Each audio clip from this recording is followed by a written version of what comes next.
إن الحمد لله نحمده ونستعينه ونستغفره ونعوذ بالله من شرور أنفسنا ومن سيئات أعمالنا. من يهده الله فلا مضل له ومن يضلل فلا هادي له، وأشهد أن لا إله إلا الله وحده لا شريك له، وأشهد أن محمدا عبده ورسوله. يا أيها الذين آمنوا اتقوا الله حق تقاته ولا تموتن إلا وأنتم مسلمون.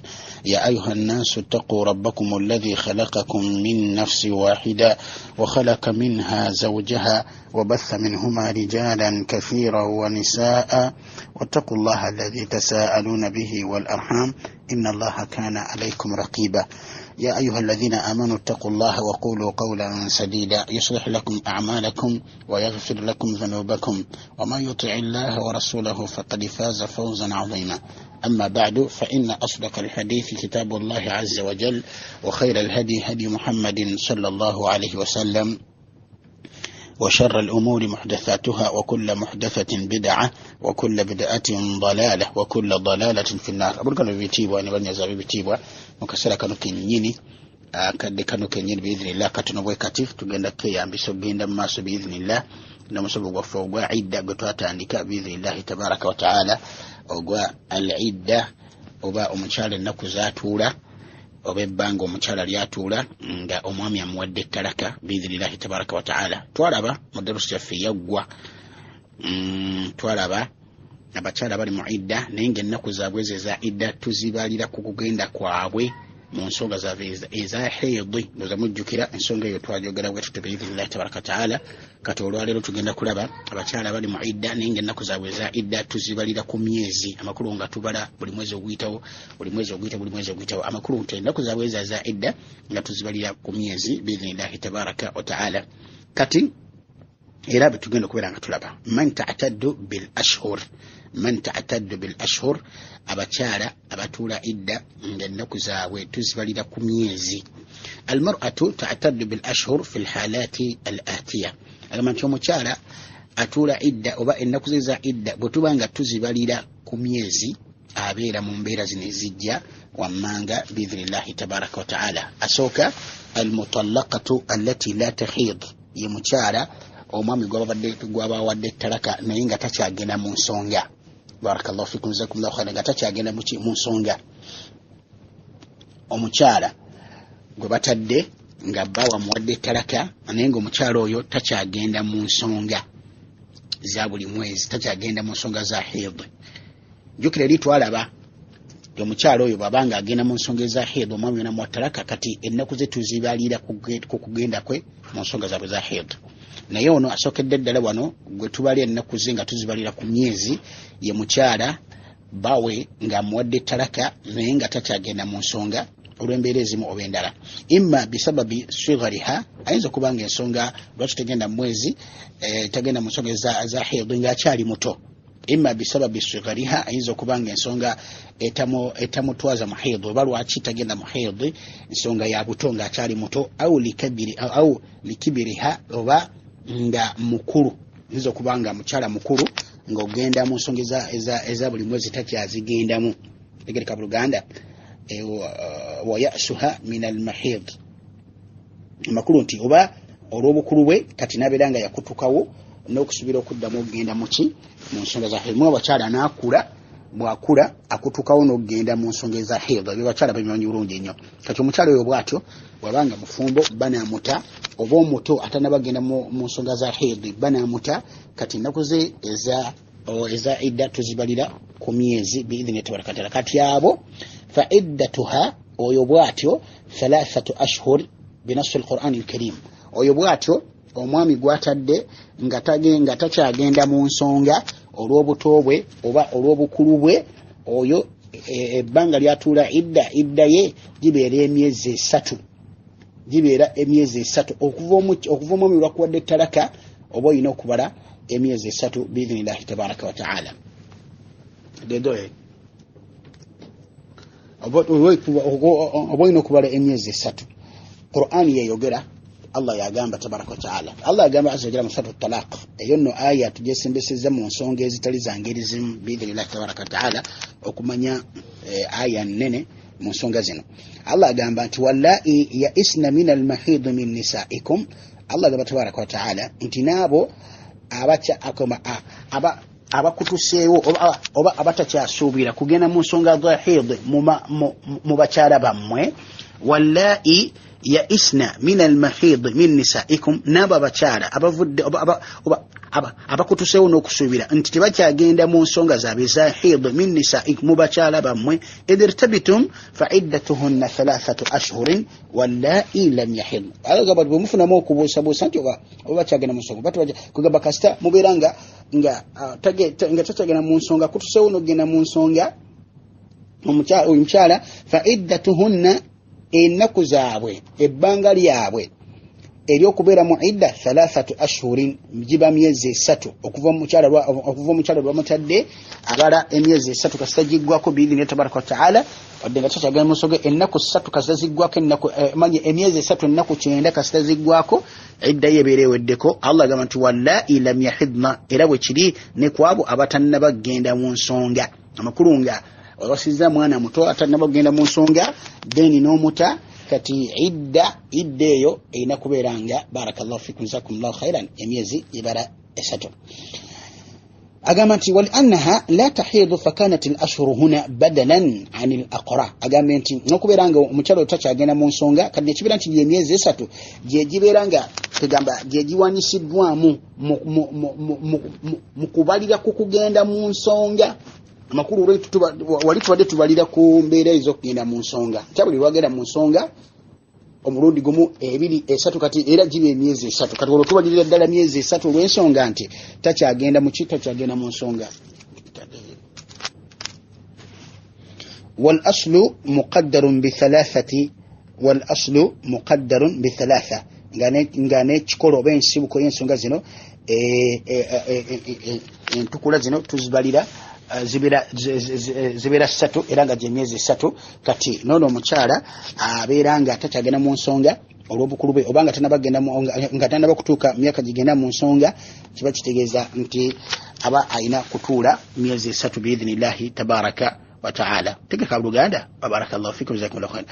Acho faida إذا اعتدت المرأة بالأشهر ثم حاضت بعد فراغها فقد انقضت العدة ولا تلزمها العدة بالأقرع.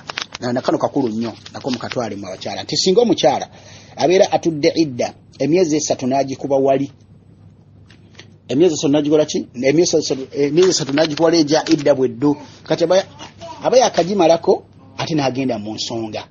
Abaffe tukola tutya? Bagamba nti faqad inqadat al-idda yebeera eweddeko era tekimukakatako kudda mu kutuula idda ndala ng'abalira ate mu kugenda mu nsonga ze eza buli mwezi biidhnillahi tabaraka wa taala. Nti amakulu zino emyezi 3 kasita giggwako wadde agenze mu nsonga idda yebeera eweddeko ate kiba kimukakatako kubeera nga ate agenda okutuula idda endala ng'abalira ku kugenda kwe mu nsonga za hidi. Wa barakallahu fikum wa jazakumullahu khairan. Enam kakati waliwo omukyalo omulala agenda agamba iddaye nga tugibalira na myezi, nga tugibalira na nnaku za mwezi wa na myezi. Agamba nti almutallaqatu almustahadatu almutahayyira, almutallaqa almustahada almutahayyira ye mukyala gwe batadde naye nga wakyalaalo, nga kugamba omusayi gwe tegukutuka nga wakyalaalo, naye ate mukyalaalo kyekyo mutahayyira nga tabitegeera bulungi, nga tamanyi ennaku ki zagenda mu nsonga, nannaku ki yali agenda mu nsonga, nannaku ki nti bbanga kiza nti yavanga muddiko, nga mutahayyira nga okuva ekyalaalo lwe kyamukwata okuva lwe yatandika okukulukuta ekyalaalo kugamba tiyaddamu kumanya nti ensonga ze zajjanga bbanga ki, ensonga ze yazimalanga mu bbanga ki, ensonga ze zamuvangako bbanga ki, wahakadha. Kati gwagamba oyo mukyala ow'engeri eyo agamba nti idha kanat almutallaqa almu'tadda min dhawati alhayd wastamarra nuzulu ad-dam 'alayha biduni inqita' alistihada bracket fala yakhlu haluha min ahadi amrayn. Agamba nti singa omukyala gwe batadde ali mu idda abeera nga ali mwabo abakyagenda mu nsonga إذا كانت المطلقة المعتدة من ذوات الحيض agamba singa omukyalo oyo gwe batadde ali mu idda ng'alimu abo abagenda mu nsonga wabula mu kubeera nga alimu abo bagenda mu nsonga wastamarra nuzulu ddamu naye omusaayi ne gubeera nga gukola ki nga gugenderera okumuvaamu nga gugenderera biduni nkitwa nga tegukutuse abakulu nti bwe yagenda mu haidi n'abeera nga omusaayi gwakulukuta nga gwagenderera agamba nti omukyala bw'atyo fala yakhulu haluha min ahadi amrayn abeeramu embeera bbiri embeera esooka an tastati'a atamayuza baina alhaidi walistihada kukubeera nga omukyala ono asobola bulungi nnyo okwawula wakati w'omusaayi gwa haidi ne wakati w'omusaayi ogw'ekyalala ogukulukuto obukulukuse ng'agutegera biraiha n'okuwunya au lawn oba langi yaagwo engeri gye gufaanana au kathura oba mu bungi bwago au aada oba mu mbeera eza bulijjo fahadhihi tusamma ghairu mutahayyira kati oyo omukyala aba ayitibwa nti wadde ali mu istihada wadde nga avaamu omusaayi nga gukulukuta ng'ali mu kyalaalo oyo tabeera ng'ono abeera yabitegeera fata'taddu bil aqra li'annaha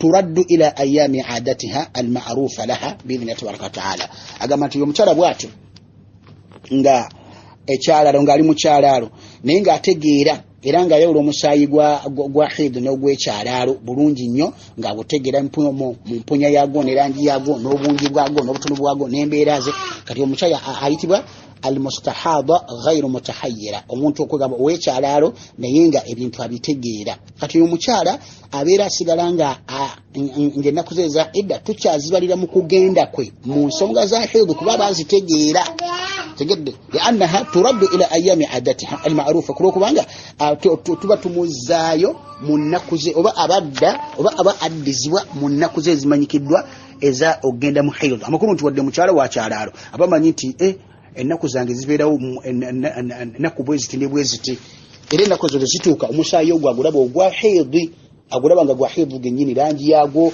naki n'okunya kwagwo nakiri kati oyo idda ye oba ennaku ze za idda tuzibalira ku kugenda kwe mu nsonga tuzibalira ku kugenda kwe kubanga abakyasigadde ng'akola ki ng'ayawula wali anna ddamu almumayyiz ba'da tuhuri tamun yu'addu haydan ategedde era ne kulokubanga nti omusaayi ogwo omwawulo ogwawulwa obulungi nnyo oluvannyuma lw'okubeera nga omukyala atukudde gubeera kasita gujja gubeera mwana watto nga gwa haidi era omukyala abeera agutegeera fata'taddu bil aqra la bil ashhur kati omukyala oyo wekyalala mu ngeri eyo ng'ensonga zazitegeera bulungi nnyo oyo ennaku ze abeera tuzibalira ku kugenda kwe mu nsonga za haidi so si ku myezi ng'ono atakola ki atamanyi oba nga atakyagenda mu nsonga biidhnillahi tabaraka wa ta'ala owokubiri mbagambye nti omukyala abeera mu embeera bbiri embeera esooka mujebi kati embeera eyokubiri alla tastati'a atamayyiza oba atamyiza ye mukyala kubeera nga tasobola kwawula kasita omusaayi gwa haidi gwajja ne gusigala nga kukyagenda n'ayingira mu kyalaalo kati nga tasobola kwawula nti guno omusaayi gwa haidi oba si gwa haidi nga talina na byawula nga nennaku nga tabitegeera oyo gwe bayita almutahayyira amakulu ng'ebintu tabitegeera bulungi ebyomusaayi byo bya haidi bye n'istihada nga tabyawula nga tabitegeera bulungi gwe bayita almutahayyira kati oyo mwana watto kad ikhtulifa fi iddatiha abamanyi bafunamu empawa n'okusika omuguwa abaffe ennaku ze eza idda tuzibalira ku ki tuzibalira mu kugenda kwe mu nsonga oba tuzibalira ku myezi naye ng'ekituufu oluvannyuma lw'okubeera nga tamanyi kigenda mu maaso era nga tasobola kwawula musaayi ki ogumuvaamu ate ng'ali mu kyalaalo ekituufu mu nsonga eyo abeera alina kutuula idda oba idda ye tugibalira ku myezi so si kugenda kwe muki mu nsonga za haidi biidhnillahi tabaraka wa ta'ala tuba tulina kukola ki kumubalira kuki kubala ennaku ze za idda nga tuzibalira ku myezi okuva lyagenda mu nsonga ennaku ze ne zibeera nga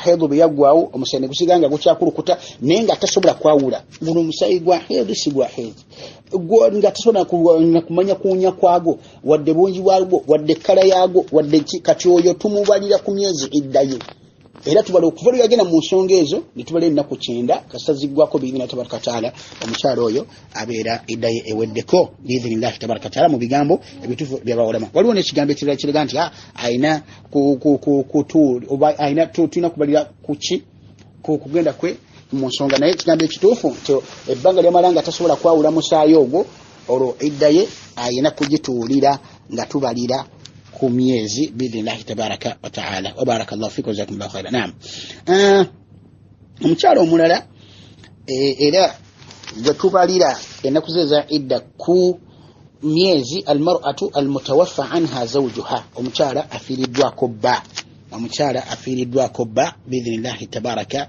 wa taala.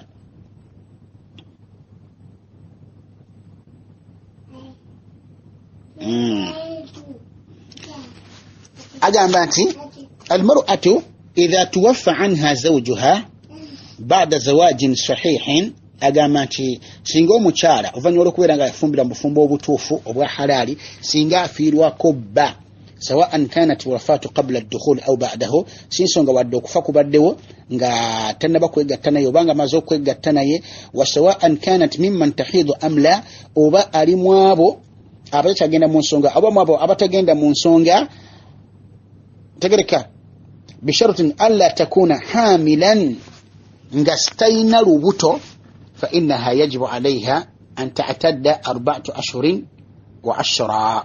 tegereka buluganda. Barakallahu fikum jazakumullahu khairan. Kasanga kan njagala kategirika bulungi nnyo. Singa omukyala afiirwa bba oluvannyuma lw'okufumbira mu bufumbo obutuufu obusambu obukkiriza, nga okufa bba kwafudde sinsonga afudde amaze okwegatta naye oba tannaba kwegatta naye, oba alimu abo abakyala abagenda mu nsonga, oba alimu abakyala abakutukawo n'okugenda mu nsonga ku lw'obukulu bwabwe oba ku lw'obuto lwabwe, naye nga talina lubuto, omukyala oyo akakatibwako singa baafa, omukyala bw'atakakatibwako okubeera nga iddaye egenda kumala atuule iddaye emyezi 4 n'ennaku 10, nga Allah bwe yagamba tabaraka wa taala nti walladhina yutawaffawna minkum wa yadharuna azwajan yatarabbasna bi anfusihinna 4 ashhurin wa 10. Suratul Baqara aya 2:3. Allah agamba tabaraka wa taala nti naba walladhina yutawaffawna minkum, naba abafa mummwe, abasajja abafa mummwe, wa yadharuna azwajan, ne baleka bakyala baabwe, ne bafa ne baleka bakyala baabwe, abakyala abo yatarabbasna bi anfusihinna, bo kennyini beekuuma ne batabaako kye bakola mu bigambo by'okufumbirwa 4 ashhurin wa 10, balina kumala emyezi 4 n'ennaku 10 biidhinillahi tabaraka wa taala. Kati basooke balowooze ku by'okuba ku bamanda n'okufumbirwa biidhinillahi tabaraka wa taala. Tegereka buluganda. Naam, omubaka n'agamba sallallahu alaihi wasallam hadithi nga entuufu biidhinillahi tabaraka wa taala, omubaka agamba alayhi salatu wassalam, hadithi ya Hafsa agamba nti anna nabiyya sallallahu alaihi wasallam, Hafsa agamba nti mazumbaka alayhi salatu wassalam yagamba nti la yahillu limra'atin tu'minu billahi wal yawmil akhir an tuhidda ala mayitin fawqa 3 ayamin. Agamba nti tekikkirizibwa, kiri haramu ku mukyala yenna akkiriza Allah tabaraka wa taala n'olw'enkomerero okukungubagira omulambo, okukungubagira omufu okusussa ennaku 3 illa ala zawjiha, okujjako ku bbaawe, fa innaha tuhidda alayhi 4 ashhurin wa 10. mazima ddala omukyalo oyo nga baafudde akungubaga emyezi 4 n'ennaku 10, omubaka bw'agamba sallallahu alayhi wasallam. naye awo mwabo tujjamu watuslafna, tujjamu omukyala ali olubuto, tujjamu omukyala ali olubuto, fa innaha law mata zawjuha fa iddatuha an tadha hamluha, tujjamu ali olubuto nga bwe twakyogerako emabega, titujjamu ali olubuto. Singa bba wafa ng'omukyala ono ali olubuto, ebbanga lye erya idda tulibalira ku kumala kuzaala nga bwe twakiraba. Ebbanga lye tuli oba ennaku ze za idda tuzibalira ku kumala kuzaala. Singa omukyala afiirwa bba, wa barakallahu fikum, oba singa omukyala ateebwa bba n'amuta, tegereka buluganda, bba n'amuta naye ng'alina olubuto, olwo ennaku ze za idda tuzibalira ku kumala, amakulu nti wazaalira wamalira okuzaala ne idda ye ebeera eweddeko. بإذن الله تبارك وتعالى. كلمت وتستثنى الحامل فإنها لو مات زوجها فعدتها أن تضع حملها وأن تضع حملها قام زكزالا وتبرع إدي بإذن الله تبارك وتعالى كما لو لم يمت لأموم قوله تبارك وتعالى لا الله وقام سبحانه وتعالى أنت وأولاة الأحمال أجلهن أن يضعن حملهن نبتالي عبالي ينبتو ebbanga lyabwe erya idda okuggwako bakkirizibwa okuddamu okufumbirwa an yadana hamlahunna kwe kumala okuzaala embuto zaabwe ne bazaala abaana baabwe biidhnillahi tabaraka wa taala. Singa azaala awo kati abakkirizibwa okubeera nga akola atya afumbirwa biidhnillahi subhanahu wa taala. Eyo n'ensonga mwana wattu baawe ne bwafa bba ne bwafa ng'ali lubuto n'amala olunaku mu ttaka omukyala n'azaala mwana wattu edda yeebeera eweddeko oba n'amala mwezi oba n'amala myezi ebiri oba myezi 3 oba n'amala myezi 9 nga badde yakawulufuna oba myezi 8 amala kuzaala edda ye okuggwako biidhnillahi tabaraka wa taala. Tegereka buluganda nyam suubira nti ekigambo kitegereka bulungi nnyo biidhnillahi subhanahu wa taala.